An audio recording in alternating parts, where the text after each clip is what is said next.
HOA Karen poured paint on tennis court, got sued, fined $160,000 and banned. Karen stood at the edge of the Willow Creek Community Park, her heart pounding like a war drum. The tennis court, freshly resurfaced after years of cracked asphalt and faded lines, gleamed under the afternoon sun. To most, it was a triumphant symbol of the neighborhood's revival, a place where kids like Jamal could play and dream. To Karen, it was an insult. The Homeowners Association, HOA, had raised dues to fund the court, and Karen, a stickler for rules and her own version of justice, wasn't having it. She'd fought the decision at every meeting, her voice shrill, her arguments laced with disdain. "This is a waste," she'd shouted, her face flushed. "We don't need a playground for delinquents." But the vote passed and the court was built. Now, Karen had a plan to make her point one that would change everything. Jamal, 17, bounced a tennis ball rhythmically against his racket as he approached the court. He was a quiet kid, talented, with dreams of a scholarship. The court was his sanctuary, a place where he could escape the weight of his family's struggles. His mother, a nurse, worked double shifts and his father was long gone. Tennis was Jamal's ticket out, and the community had rallied to support him, even petitioning for the court's renovation in his name. But Karen didn't care about Jamal's dreams. To her, he was just another kid who didn't belong on her pristine street. That evening, as the sun dipped low, Karen acted. Armed with a can of red paint she'd bought from the hardware store, she marched to the court, her lips curled in defiance. She didn't just want to protest, she wanted to ruin. With a flick of her wrist, she poured the paint across the court, the crimson liquid spreading like blood over the green surface. She scrawled "waste of money" in jagged letters, her hands shaking with adrenaline.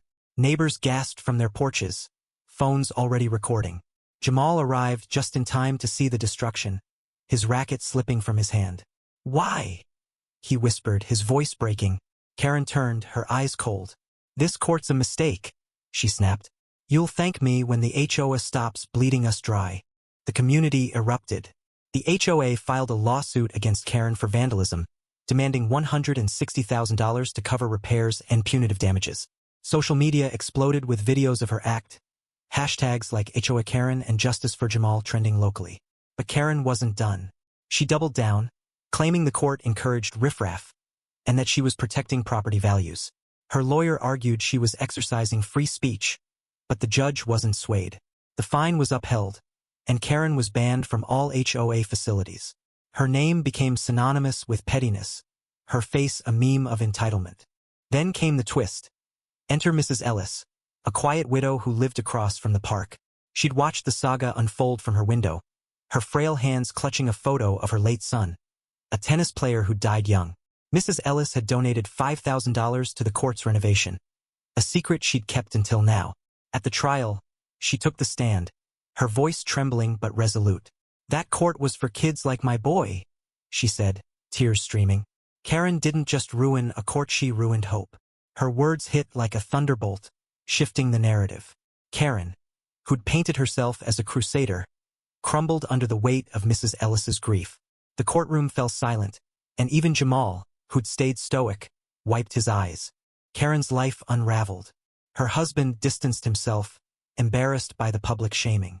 Neighbors shunned her, and her beloved HOA presidency was stripped away. She tried to apologize, posting a tearful video online, but it was too late. The internet had judged her, and the community had moved on. Jamal, meanwhile, became a local hero.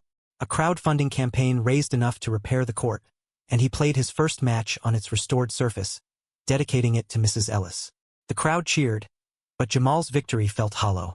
He'd lost his safe space for weeks, and the sting of Karen's actions lingered. The story didn't end with justice served. Karen moved away, her house sold at a loss.